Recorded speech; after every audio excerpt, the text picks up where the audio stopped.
Hey, do you remember that show, Yu-Gi-Oh! Duel Monsters? Why, yes, I do remember that show, Yu-Gi-Oh! Duel Monsters. Yeah, I love tuning into 4Kids Entertainment to see all the wholesome fun involved in Yu-Gi-Oh! Duel Monsters. It sure would be crazy if Yu-Gi-Oh! Duel Monsters, the show that we all watched as children, was originally like a horror manga or something, wouldn't it? That would just be really weird. Hello, I'm a socially awkward idiot, and if you couldn't tell from that opening sketch, today I'm going to be talking about Yu-Gi-Oh!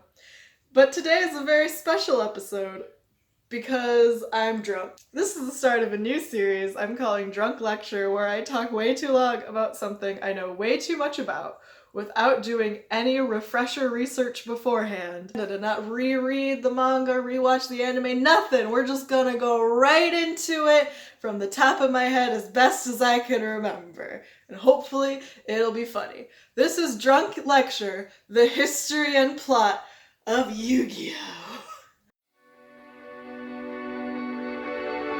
Yu-Gi-Oh! Did not begin its life as something that was about card games.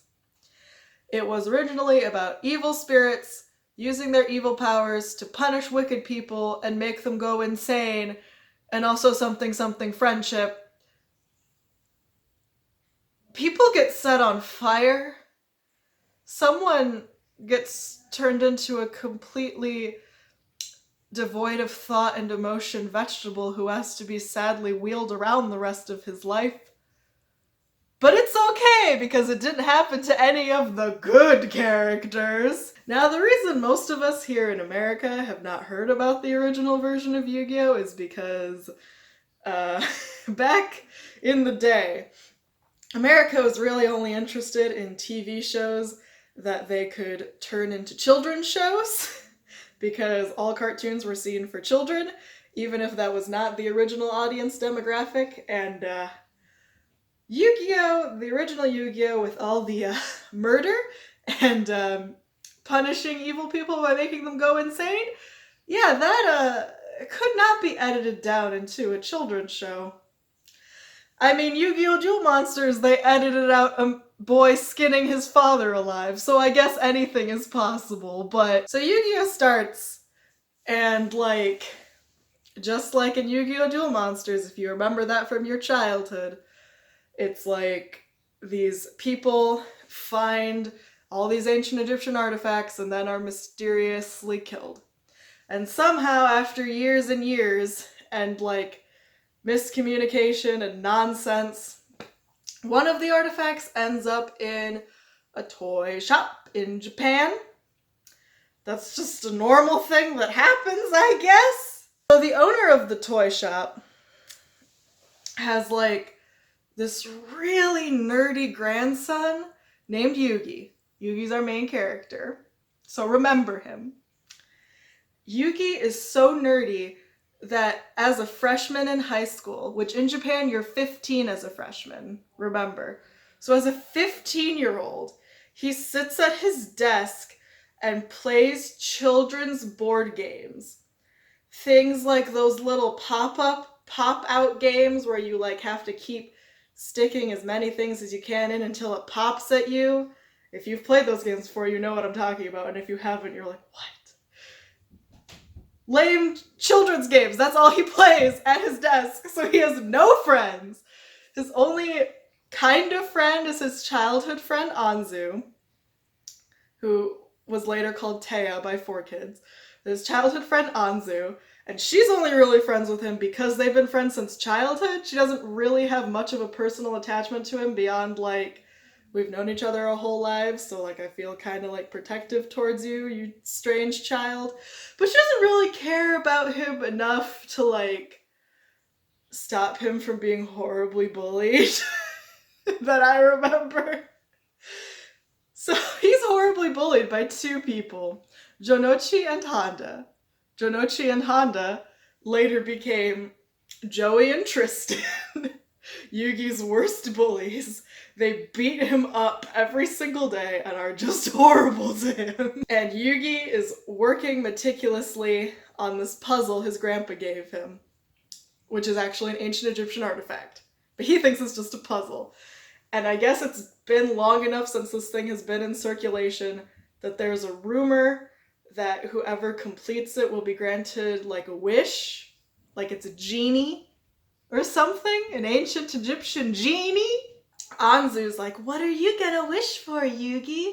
And he's like, your panties, because everything's a ripoff of Dragon Ball Z! That's what he says. But secretly, he's gonna wish for Jonochi and Honda to be his friends instead of his bullies. I don't know why we couldn't have just gone with that in the first place instead of the weird wishing for your childhood friend's panties thing. But whatever, let's just move on. While relentlessly bullying him, Jonochi and Honda steal one of the pieces for the Millennium Puzzle, so Yugi will never be able to complete it, because that's what's most important to that nerd in the world, is completing the Millennium Puzzle. So if he can't do it, it's the ultimate goof, the ultimate gaff, just the ultimate. So Jonochi like throws the puzzle piece down into the school pool, because I guess he knows Yugi never goes there or something, I don't know. But Yugi doesn't notice that it was stolen, so he runs home that night and he starts frantically working on the puzzle like he does every single night his whole life. But this time he's finally getting somewhere, yay!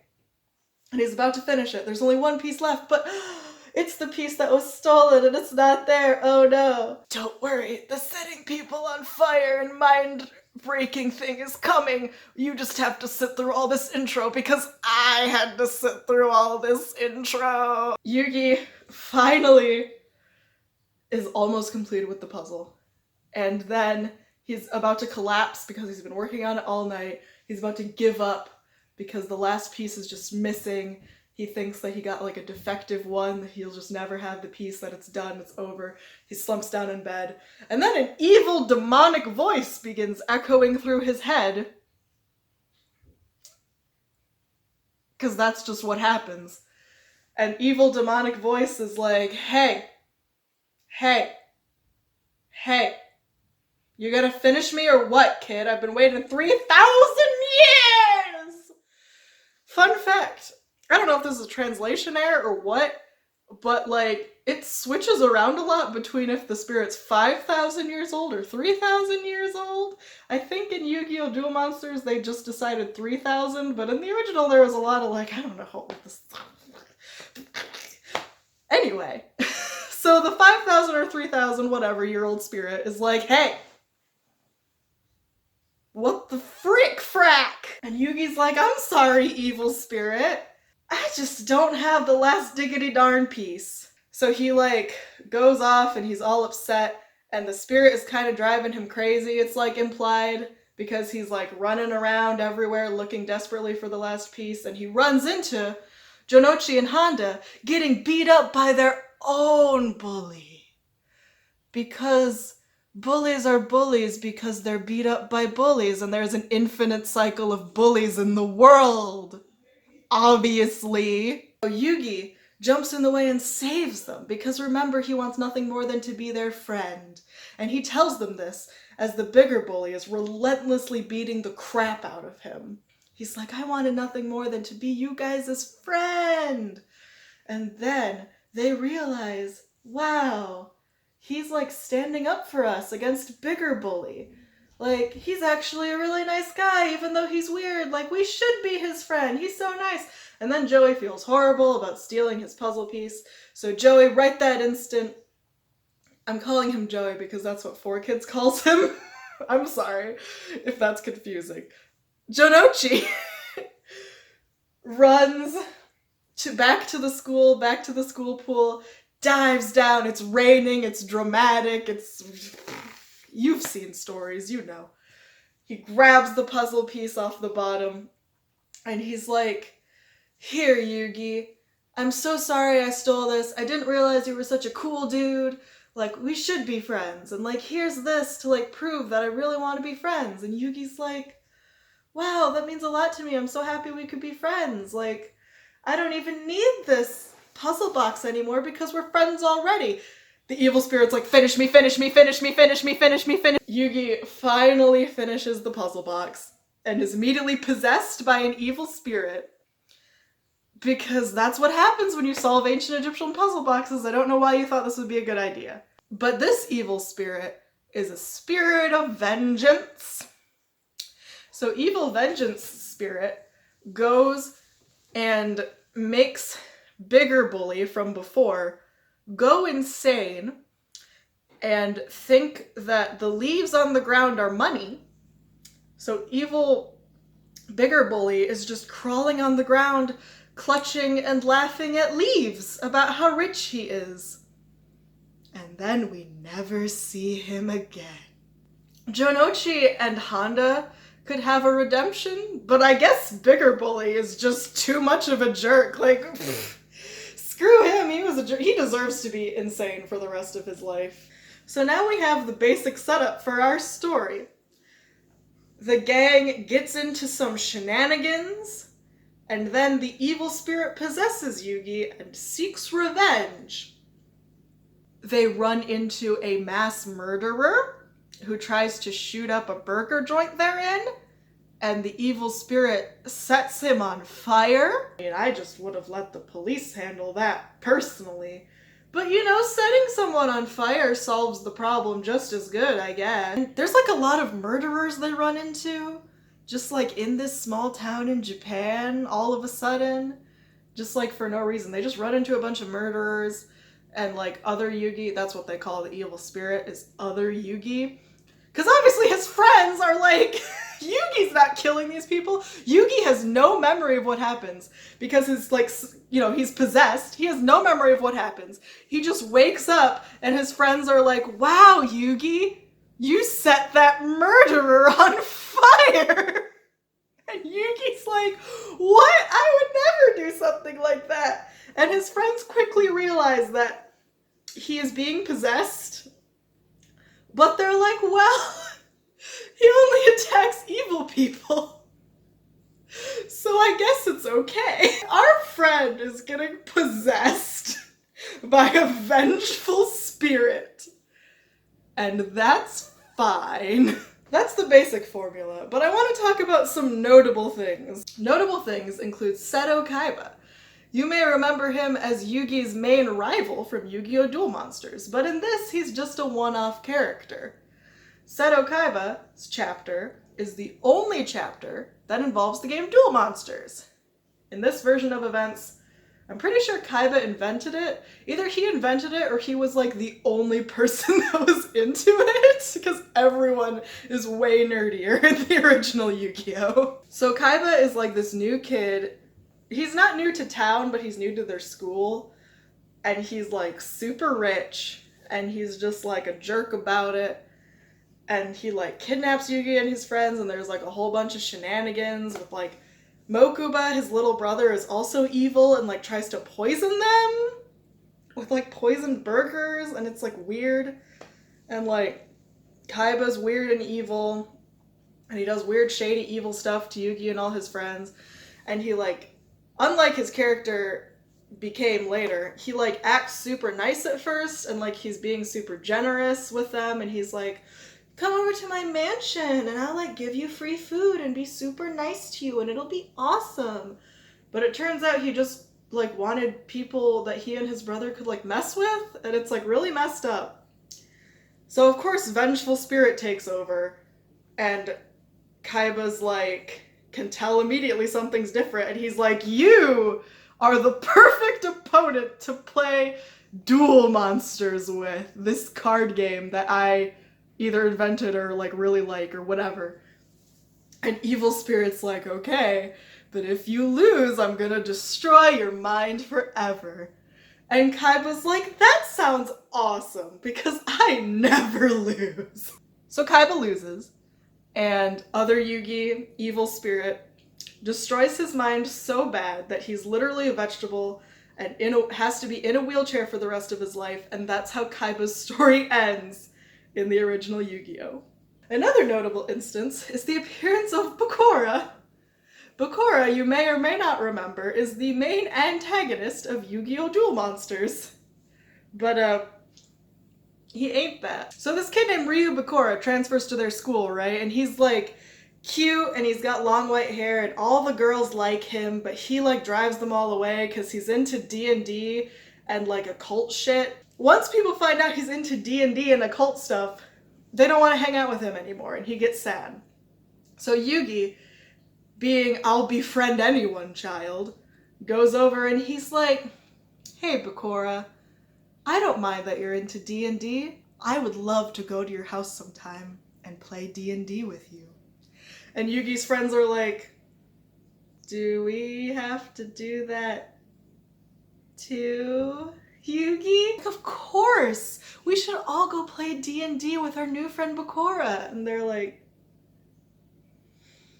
okay, Yugi, I guess. Everything seems fine at first. Bakura, as the one who knows the most about D&D, is the dungeon master, and he gives them all little character sheets and he's explaining how it works and he's got his little monster manual and everything and he's so excited and he's like, oh my gosh, like I have all these maps drawn out. He's like literally the stereotypical D&D geek. He's like my father if my father was an anime character. He's super great. He's awesome. I love Bakura. I love OG Bakura. They like stripped him of most of his personality in Duel Monsters. OG Bakura, best Bakura. I'll fight you. They're playing D&D. All seems to be going well.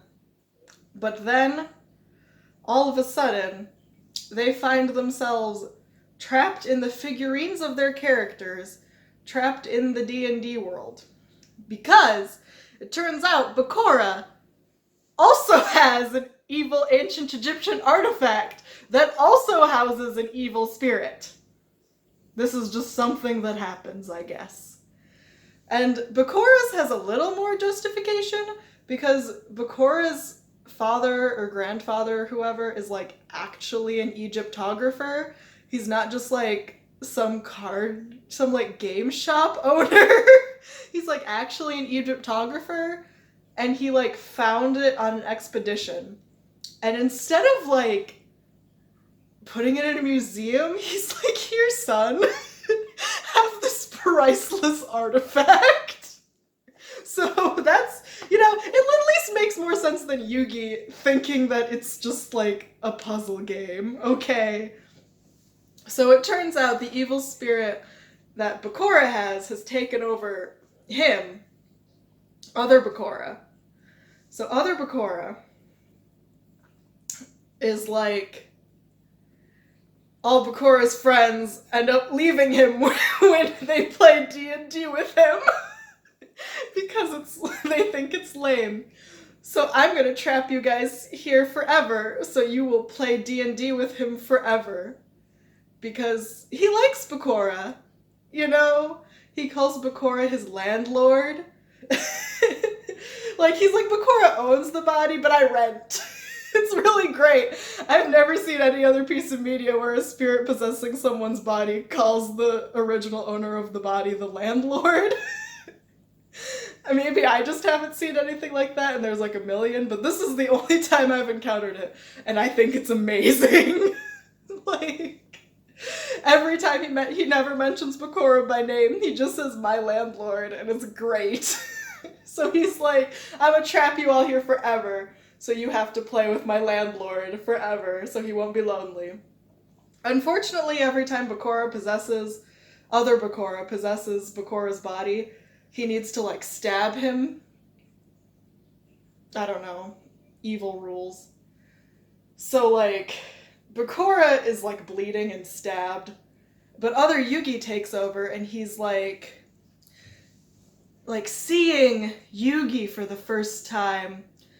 It's like separate from himself, and he's like seeing all of their friends who he's like met briefly when he took over for revenge, and he's like, what is this?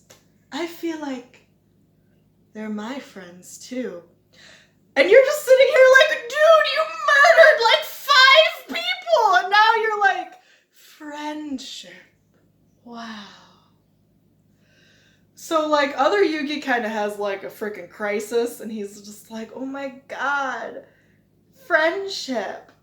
And at this point, if you've recently watched Yu-Gi-Oh! Duel Monsters, you may be like, hey, this is almost exactly what happens in the first arc when they all become Duel Monsters cards.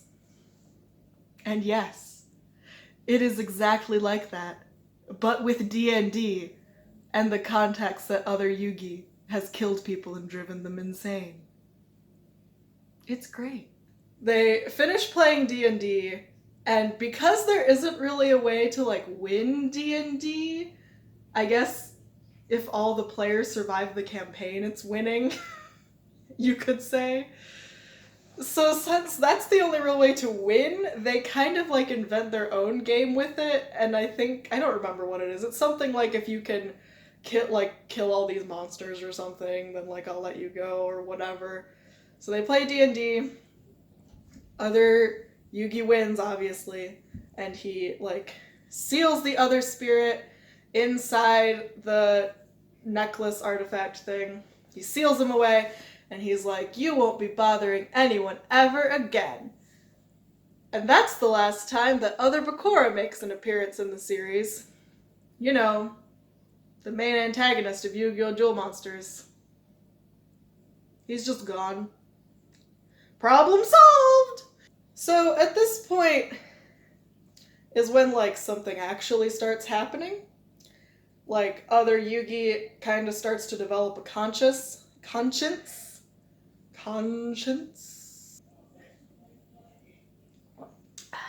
He starts to be like, I wonder who I am. I wonder what friendship is like, and positive emotions, and good things.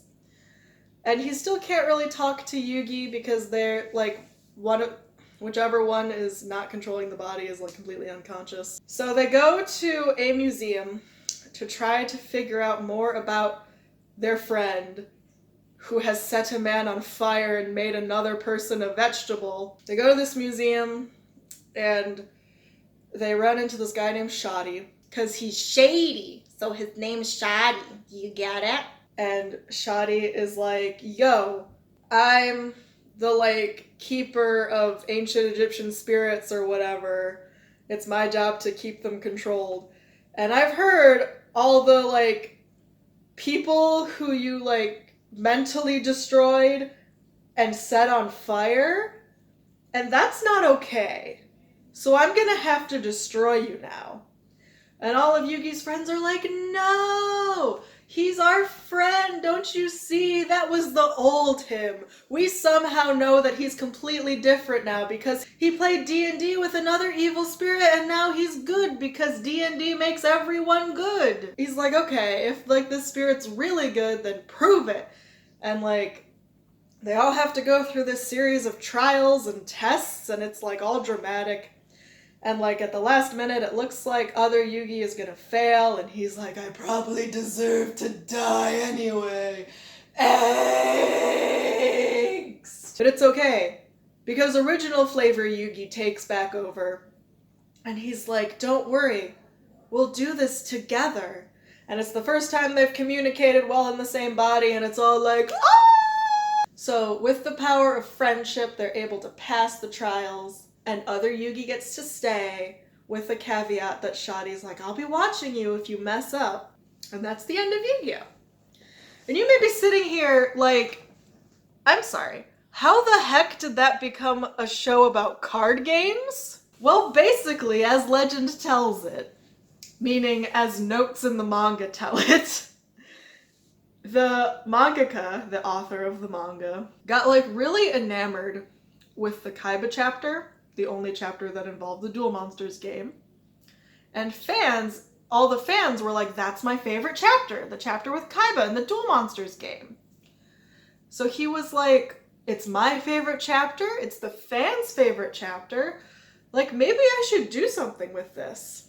And his brilliant idea was to rewrite the whole gosh darn thing, except this time about the card game he invented. And he spent like hours and hours and hours making cards and designing all the rules and like making it into a more coherent game. I mean, original run Yu-Gi-Oh! Duel Monsters was a broken as heck game, but this man tried. So he decided to reboot the series as Yu-Gi-Oh! Duel Monsters, because now the focus was on duel monsters.